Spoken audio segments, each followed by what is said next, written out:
Alrighty, everybody, welcome back to our weekly Goosebumps roundup. Today we're going to be chatting episode 4, which was Monster Blood. It is going to be David, Grayson, and myself. We are Nolanless, but that's because he is hard at work at one of his own Ghostbusters episodes. So I'm sure check out his channel here soon, you'll see that. But I definitely have some thoughts having watched this one. I'm excited to talk about it because I'm very conflicted on this episode. It might be my least favorite of the first four. I know you guys have seen more than me, but David, how are you doing tonight? I am doing fantastic. I actually did finish the Goosebumps series the other day. All the rest of the episodes I had to do. So it gives me a little more looking back on some of these episodes. Very interesting. And Grayson, what about yourself? How are you doing this evening? Oh, feeling boost gumpy, a little goose bumpy. Um, doing fantastic. Just ready to talk about some more goosebumps. So, David, do you want to kind of just run off a little synopsis of Monster Blood, the episode? Basically, the bulk of this episode is learning kind of what's been going on with Cece. It's kind of mentioned. I know her brother asks at one point, like, "Where are you?" when he thinks she's at the school thing, to kind of leads us to think she's not going to the debate thing like she claimed she was. So that kind of gets picked up, and it turns out that she wasn't accepted into the program. It shows that she's definitely an overachiever at school and all this stuff, and that she's still been sneaking like into the city, but not really doing anything of worth. um, and it She got some kombucha. yes, definitely pays off with us seeing from the haunted car, the her kombucha cup getting infected with the stuff. So that kind of pays off. And lore wise, it's a good episode. Like, it definitely showed us more characterization. There was some growth, but I will agree with Keegan. This was my least favorite so far. But I think it's because I love the Monster Blood book so much, and this had like zero to do with it. Yeah, no, the Monster Blood book, obviously I reread that one. Of the first three that it's covered is the most open world. Like, it has the biggest world of any of the three stories. Mm-hmm. With the kids, obviously they go into town, they go to that shop, they buy the little Monster Blood, and obviously it grows. There's the whole Cocker Spaniel that's like huge, like bigger than a pony, like running around. There's the two bullies that get eaten by the Monster Blob or Monster Blood blob when it like animates itself, and of course it is the cat that like magically like turned everything because she's a witch and she's been holding the grand or the aunt who's like mute. That was all like a spell or something like that. And I think I have to check to make sure, but out of the original books, I think Monster Blood got the most sequels. It was either Monster Blood or Night of the Living Dummy that I think had the most, because there's 4 Monster Bloods. Yeah, and I think it will probably be Monster Blood, and I know Monster Blood was the last of like the original canonical 62. Was Right. that last one?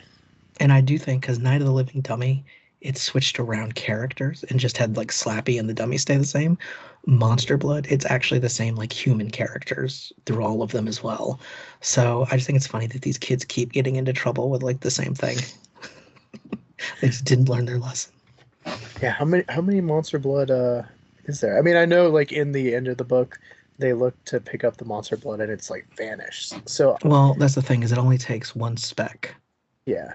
to continuously. Yeah, I think one of them, like, I want to say like her parents pick one up on like a trip somewhere in one of them, and in another one they just happen to find. So like in the fourth one, it's like little blobs with like eyeballs and stuff. Yeah, they look kind of snail-like on the cover, yeah. Mm-hmm. Mm-hmm. Yeah, no, it was really interesting to read because um it's not one that I had a huge memory of, like Stay Out of the Basement I remembered. But yeah, it's so open world. Like, it felt like it covers the most time, it builds the world the most. It really was really good. I think it's on the same level as Stay Out of the Blood, but for different reasons. As far as like quality, it's still a really good quality one. Um, but yeah, it's vastly different than what we get. We do get some homages, though, I will say, in the episode. But in like the smallest way, just, oh, this mysterious substance grows really fast. It grows really fast. It creates like the blob that wants to eat them and is rolling around.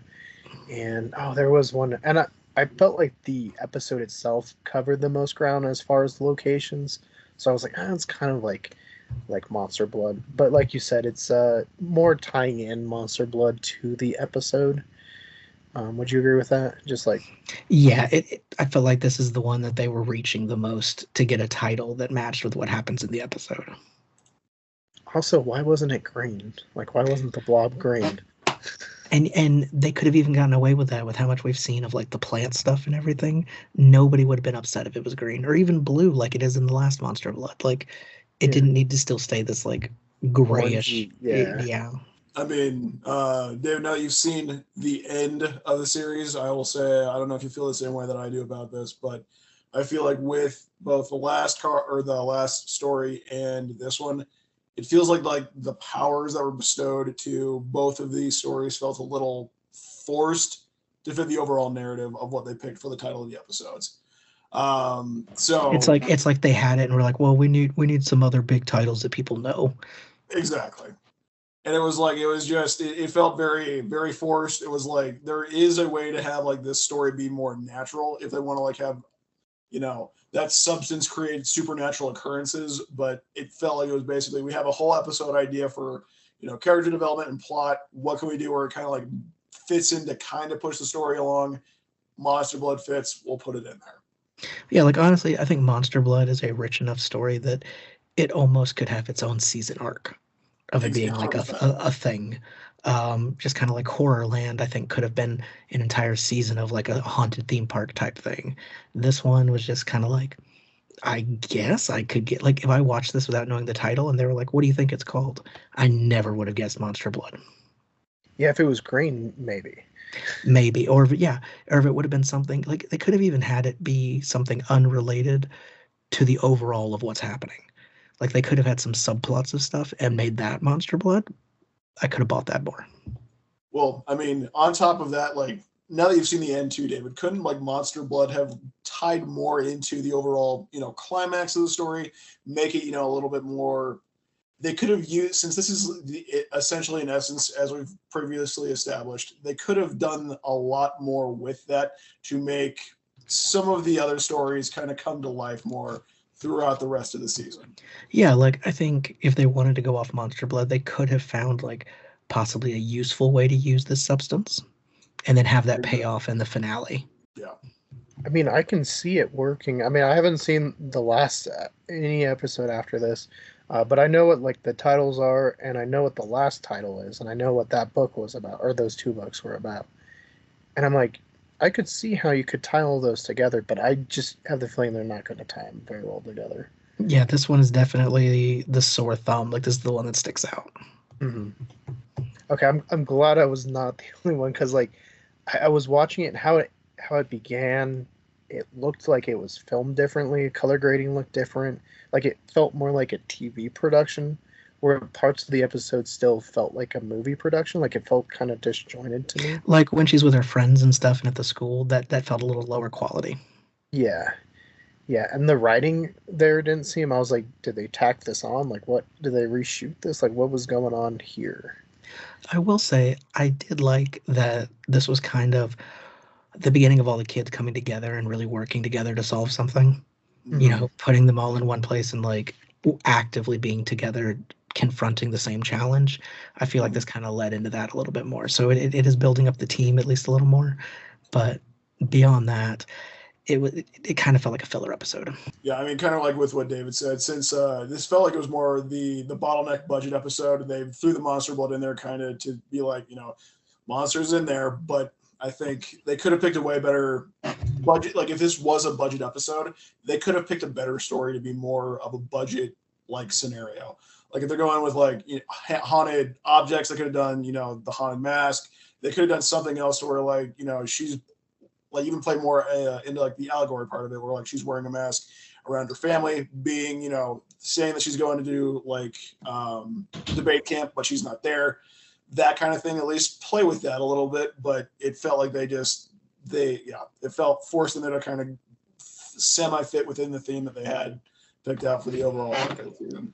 Yeah, I think they don't want to use the haunted mask because they used it in season 1. But they did, yeah. But I see what you mean. Yeah, at some point we'll have to come back and maybe we can talk about season 1 at some point. I will say after I watched it, I went upstairs and was fixing dinner, and I was like, man, it felt so fast. Like it just felt like I didn't watch a full episode. Like it Yeah, was because the it doesn't weirdest feeling. it doesn't really move the story all that much. It just kind of gives you Cece's background. That's kind of all it did. Yeah, and it wasn't.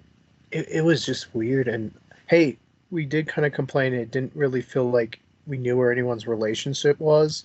At least with this one, we now know where Devin and Frankie is, because they kind of teased that throughout the whole episode, and then finally kind of paid it off at the end, even if it wasn't a good payout. But they go into the when they go to the lab.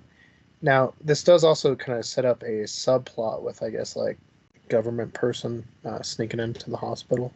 Right, and doesn't really say anything about her, but that she's interested in whatever it is that's going on and kind of has an awareness. Yeah, and you know, with David Schwimmer, I'm just going to call him that. When he's walking around with the goo Dr. as his Brenner. compass, Dr. Brent, yeah. When he's walking around with his goo, it like points at her as she's like leaving. So clearly, it's setting up that she's has something to do with all the weird stuff going on. Which you're correct, she does. Yeah, it's a little on the nose, I guess, with her. It wasn't very subtle because it's like she's introduced and then immediately the bad guy. Immediately But sus. yeah, but hey, he didn't eat any of the fries. He did say that, did not eat the fries. So if you order fries from him, you will get those. Just don't order the egg rolls. All your egg rolls will be there. They're all there. They come in odd amounts now, 4, 3, 0. It's weird. Grayson, I know a big thing we've talked about is music too. Did music seem off in this one? Like, what was your thoughts with the music? It was very much, from what I remember, let me pull it back up because I did not have a chance to rewatch it before getting on tonight. But let me just look up the soundtrack for the episode. Personally, I felt like it was very generic. Like it was still good, but it wasn't anything really episode specific. It kind of just continued the trend of something kind of modern. Yeah, almost CW-esque is how I kind of felt. Just the whole episode. Like some parts, there were a couple scenes I really enjoyed. The elevator scene, I liked. Yeah, I thought it was good. Good use of tension. Because I've personally been an elevator worker, so I've had to be in elevators. I've had them when we're working on the power goes out and you're stuck inside. So I've been in that situation. It's not fun, and so to have something like pressing down on you and there's red lights, and I don't know if that was just her imagining the red lights, because it seems like she kind of goes into like these panic episodes when she doesn't fully achieve what she wants, which they kind of play camera wise. Usually just you guys are looking a great part of the episode, like the camera work with all that stress going on. I thought little cheesy, but I thought it was well done. And then just a comment on the soundtrack too, real quick. It's gentlemen, if you'll allow me to be cringe for a moment, it was very girly pop for sure. It was very like basic budget, pop music for sure. Little Charlie XCX to bring home the "It's a Girl" episode. Also, I gotta say, still nothing giving me the bisexual vibes. Not at all. Yeah, they're not setting up that relationship well, and I think you guys might be right. They were trying to like connect everybody, and they were like, oh crap, we didn't connect these two, so let's just put them together. I do think, I don't know if this episode's already happened, but I do know there's an episode where she wears a sweater that the coloring is the bisexual flag, and that's the closest they ever get. I don't think that's happened yet, because it's been all like kind of like business casual kind of clothing. It might be the next one then, but that was the only thing I ever picked up. Like, nothing ever like, oh, your ex-girlfriend, or or like nothing. Yeah, again, you just got to sprinkle things in if you want to do. That's just basic storytelling, and again, they might be limited because they only had so many episodes, and maybe they rewrote scripts. I don't know, but you gotta. I mean, it could have been as easy as when she was with her friends, one of them being like, didn't you used to have a crush on that girl? Or anything, one line could have been dropped and that's it. Right. Yeah, because the other characters' relationships aren't. It's not like they were much more explained. Yeah, especially in episode 1, outside of maybe the delivery guy. But as far as like the other cast and crew, obviously we knew who was together, who liked each other. I mean, it was made pretty obvious right at the beginning. I Well, then think on top of that too, they allowed the relationships to actually grow, develop. They were interacting with each other for more than 5 seconds, and then actually were allowed to have time together to spend and grow that relationship for us to see the proof that they actually like each other. all the two girls got was a quick car drive, and she's like, "I hate you," and leave. Well, she did bring back her kombucha cup, Oh, But after what happened, that might also be a negative.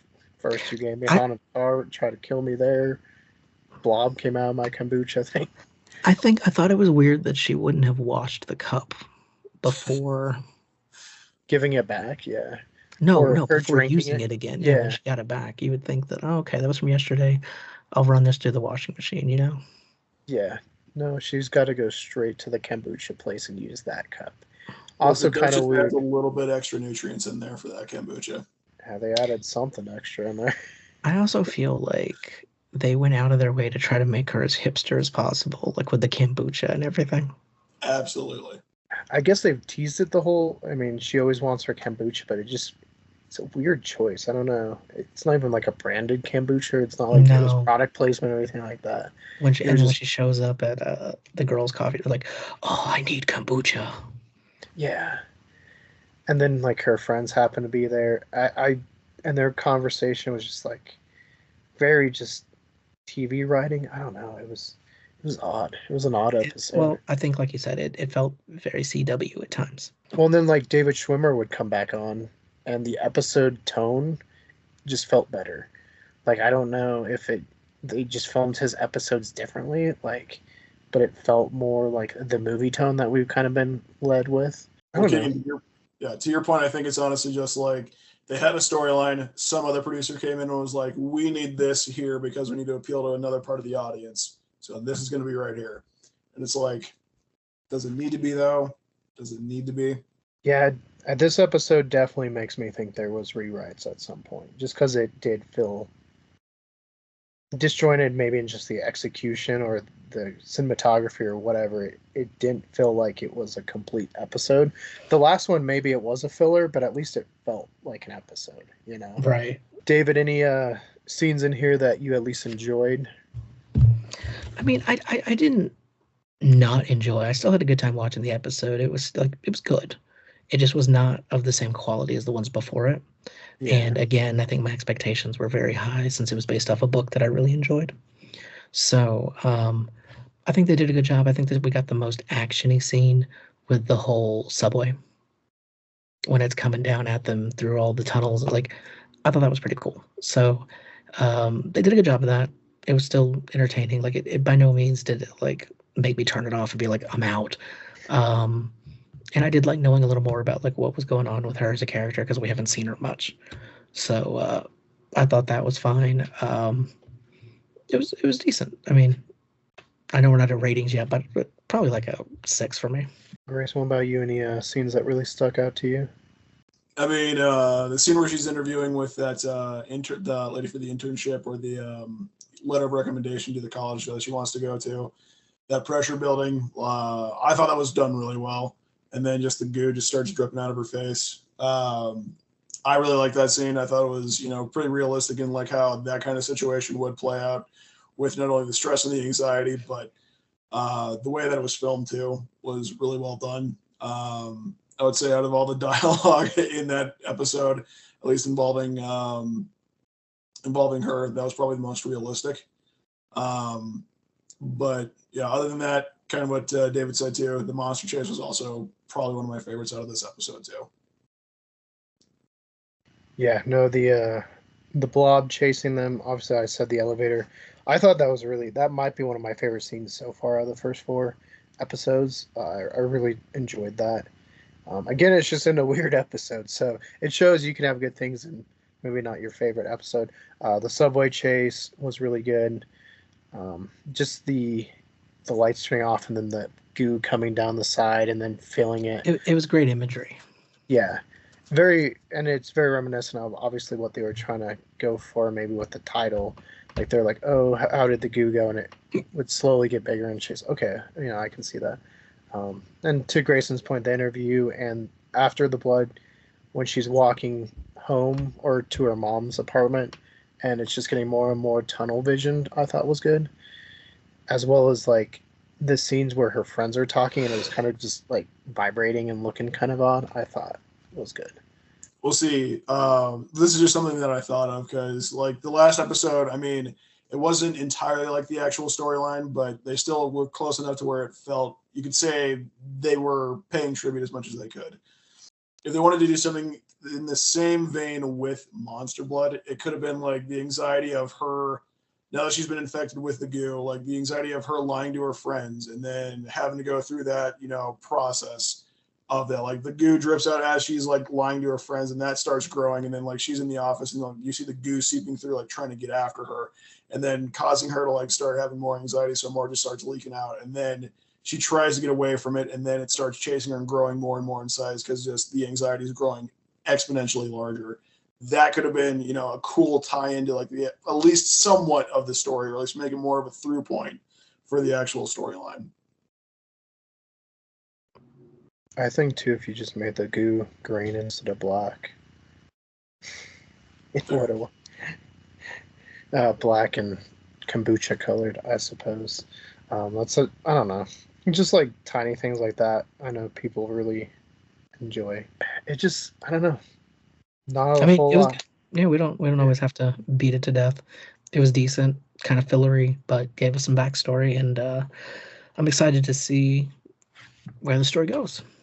Well, and at least it does try to set up more of the story. Where does it kind of take us at the end of the story? I believe they're all kind of left. They're over at the mines, and then they see that their dad is coming out of there in a hazmat suit, showing them that he's definitely involved in whatever's happening there. Whereas the dad is now trying to figure out what the link could be to that place and the woman that the goo was like pointing at.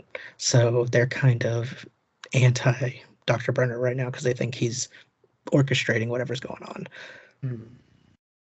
Yeah, and obviously it's going to tie in with the next book title, right? Which is, or well, in this one was The it boy the who boy? boy who cried monster. Yeah, and it's what the girl who cried monster in the book, right? Because I know it's the opposite. Yeah.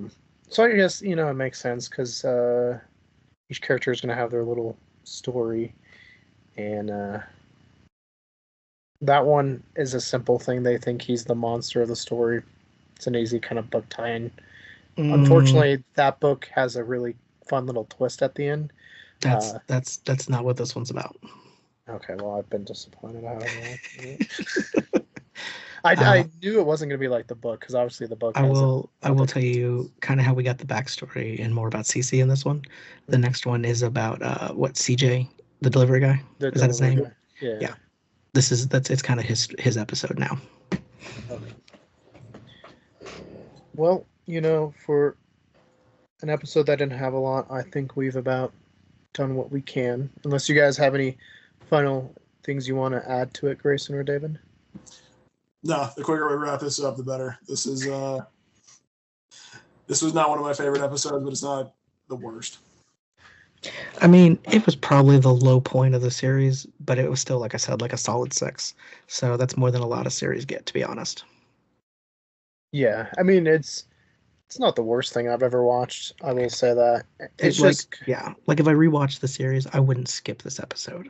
yeah, it's just compared to the ones we've watched so far, doesn't hold up. And honestly, we got to compare because it's the same series. So Yeah.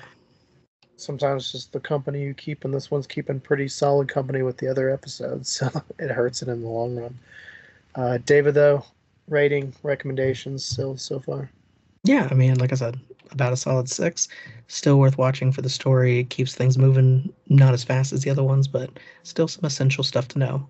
And that's about it. I mean, watch it if you're watching the series. Right. Grayson, what about you? Yeah, same. I give it 6.5 out of 10. That's just it's entertaining enough. It's the it's what I call a chore episode. It's you put it on in the background, You let it play, kind of keeps the story going. You can tune in every once in a while, like to get the plot points, see where the story progresses, see what changes, see what happens. But you can leave it on, go do some other stuff while that's going, and then watch whenever the music picks up or somebody says something, and you'll pick up pretty much the same amount of information as if you were sitting there watching it the entire time.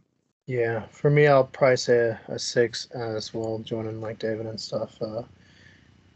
Again, had some really good scenes. Maybe one of my favorites so far with that elevator. I thought was really executed well.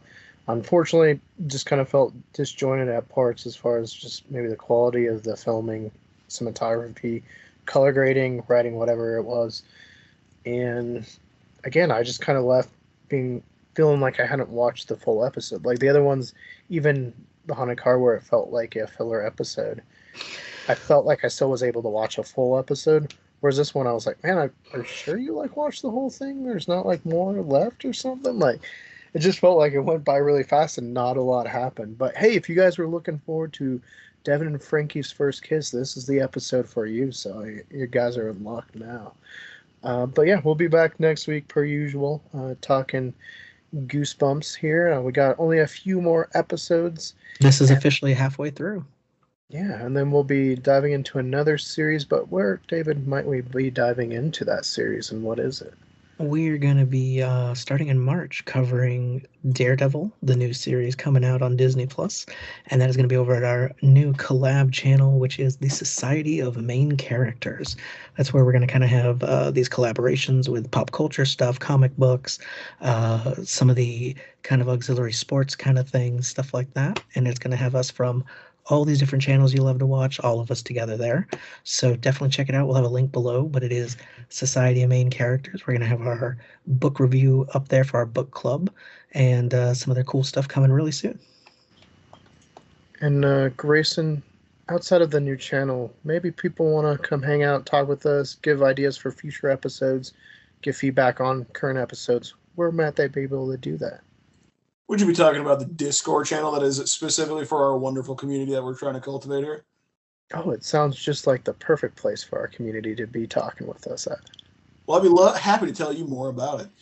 Absolutely, yeah. We, as Keegan said, we have a Discord channel ready to go for you guys. We're getting everything, building it as need be. So if you do have any feedback or you want to see any sort of specific channels or over the course of the videos that we make, if you have any feedback for us or you want to see us delve more into certain topics or just bring up certain things or even have recommendations, we got a spot for you to do all that. So Keaton will be leaving that in the description for you, but please feel free to stop on by and, start contributing to our little community here. Absolutely. Come hang out with us. Yeah, and it's completely free, so just hop on over. You can talk with us. We'll be posting videos from all our channels there. You can see links so you can keep update. Maybe we'll do behind the scenes and be able just to cultivate a little fun community where we can just talk about a bunch of different topics. But speaking of different channels, David, I know you guys are kicking back off this week, right?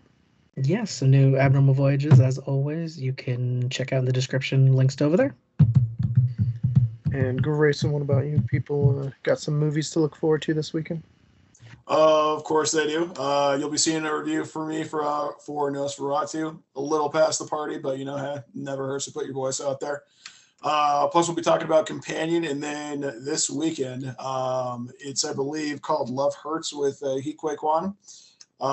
Basically his version of John Wick. We're going to be taking a look at that this weekend too. So it'll be a jam-packed weekend of this guy reviewing movies. So stop on by if you'd like to see that.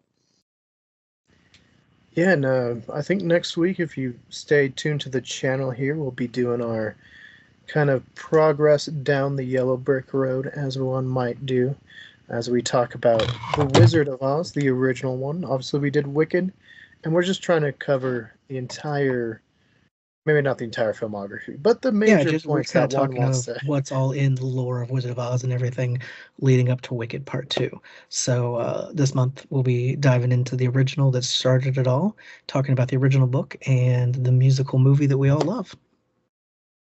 Yeah, and I'm excited to talk about the book because it was my first time reading it, and it's wild. Quite different. Yeah, it's wild. But unlike Wicked, the book, wild in a good way. Yeah, I will say maybe just as violent, if not a little bit more. There is a lot of deaths in The Wizard of Oz. It's Uh, entertaining though. It's Promises keep. definitely interesting. yeah, it's interesting. So we'll be talking about that here next week. For something maybe a little bit closer to today, I will be releasing my discussion on the dinosaurs of the new Jurassic World trailer. A little bit different than the review, but I want to go in a little bit more depth on my feelings because some new designs, and I know you guys are quite unhappy with a lot of them. So I would just wanted to share my thoughts as well, so we could talk about it and just communicate. The designs, we'll be doing more best burgers and stuff like that, so stay tuned. But till next time, for more Goosebumps to the bottom left is that playlist. More from us, Cool's reviews wise to the left, Cool's to the right.